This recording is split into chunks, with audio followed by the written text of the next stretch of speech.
यावेळेस दांडी गुल केली गेली कैवल्य. यावेळेस केवळ धावा बनवल्या. केवळने पाहायला गेलं तर 3 धावा बनवल्या आणि बॅक तो डगआउट. तिसरा गडी बाद झाला. तीनही गडी बाद त्रिफळा चीज झालेत. पहिला गडी बाद झाला अवधूत, दुसरा गडी बाद झाला अक्षय राऊत, तिसरा गडी बाद झाला कैवल्य.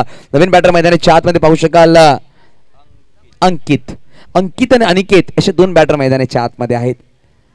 पाहू शकाल चांगली गोलंदाजी साबू अन्सारी. मागील 9 वर्षापासून हा संघ बांधला गेला सुमित दुबेच्या माध्यमातून. यावेळेस पाहू शकाल बॅक टू बॅक गडी बाद केले. आल्या पावलाने मैदानाच्या बाहेर पाठवले अंकित यांना. गोल्डन डकचा शिकार. बॉक्स आउट मध्ये 4था गडी बाद. धावा आहेत त्या मात्र 17. 4 गडीच्या मोबदल्यामध्ये. नवीन बॅटर मैदानाच्या आतमध्ये दीपक आला. येणारे चेंडू असतील 8 चेंडूमध्ये धावा बनवायच्यात विजयासाठी. अजूनही आपण पाहू शकाल 28. 8 मध्ये 28 ची गरज आहे. 7 चौकार ठोकावे लागतील हा सामना जिंकण्यासाठी. लहान चेंडूने हॅट्रिक.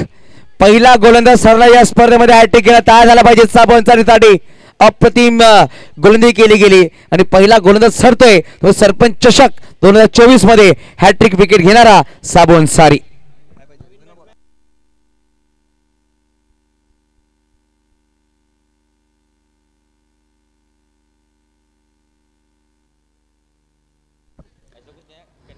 रोशन नवीन बॅटर मैदानाच्या आतमध्ये संघनायक आलाय. नक्कीच आगवनचे प्रेक्षक सुद्धा आले. सगळ्याच आपण वेलकम करूया. लहान आगवणकर आलेले आहेत.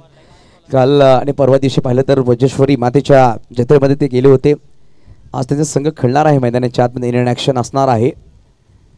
त्यावेळेस हा खराब चेंडू पंचाने दोन्ही समांतर केले. धावा 1 अवांतर येईल. धावफलक 2 पोहोचेल 18. एकूण अजूनही 27.